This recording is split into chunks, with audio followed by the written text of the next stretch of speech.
Hello everyone and welcome back to my channel Edmond Mindaros, and for today's quick tutorial guys, and I'm going to show you on how to resolve a blue screen error message you're receiving on your Windows 10 or Windows 11 computer, that the error message is 0x000000000000 attempted to write to read-only memory, and typically will occur when driver is attempting to write on a read-only segment of your computer's memory. If the system managed to identify the driver that caused the error, that driver is going to be mentioned near the stop message on the blue screen of that screen. So possible cause are faulty or corrupt device driver, incompatible firmware or software, and corrupt system service. And without further ado, and let's go ahead. So the first solutions we will do is to roll back the driver.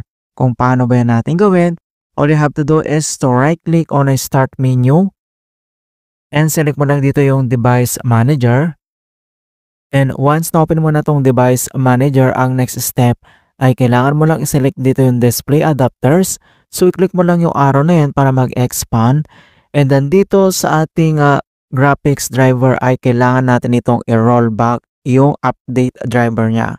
Kung paano ba yan natin gawin, all you have to do is to select and right click.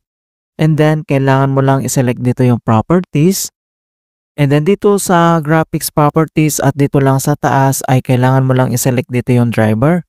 And the next step ay makikita mo na dito yung complete informations ng drivers, and then kailangan mo lang i-tap dito yung rollback driver. So if the device fails after updating the driver, roll back to the previously installed driver. So once na-tap mo na yan, and then click mo lang dito yung OK. Alright, and the other solution na pwede natin gawin is to run memory diagnostic. Kung paano ba yun natin gawin, all you have to do is to press the Windows key plus letter R on your keyboard. Pagsabayin mo lang yan. And pop up itong run. So dito lang sa box ay kailangan lang natin i-type dito yung command keyword na mdsched.exe.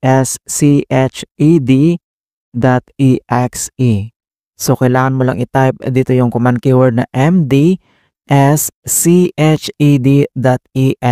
and then itap mo lang dito yung OK.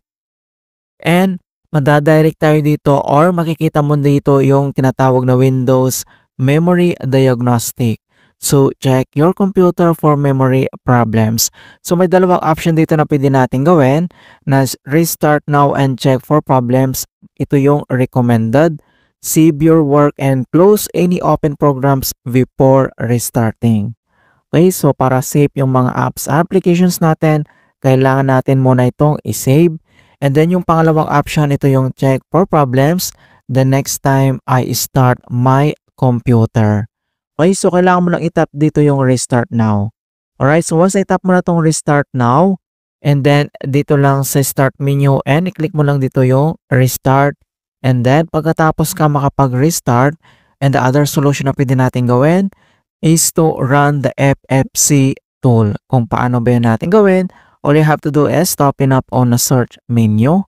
And dito sa search for app, so type mo lang dito yung CMD, or ito yung tinatawag na command prompt, and then kailangan mo lang mag-right click and select mo lang dito yung run as administrator. If you receive user account control, and i-click mo lang dito yung yes.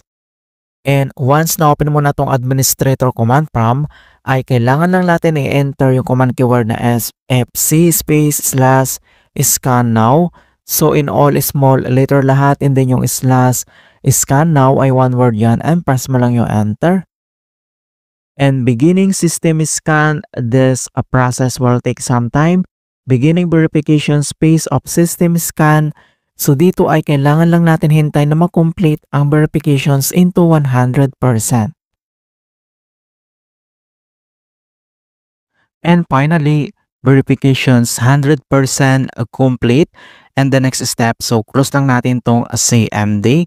And dito lang sa start menu, and kailangan mo lang mag-restart. Okay, click mo lang yan. Alright, so ganun lang po kasimple on how to fix attempted to write to read-only memory blue screen error in Windows 10 or Windows 11. And please don't forget to like this video, subscribe to my channel for more quality content. Thank you guys and see you in my next tutorial.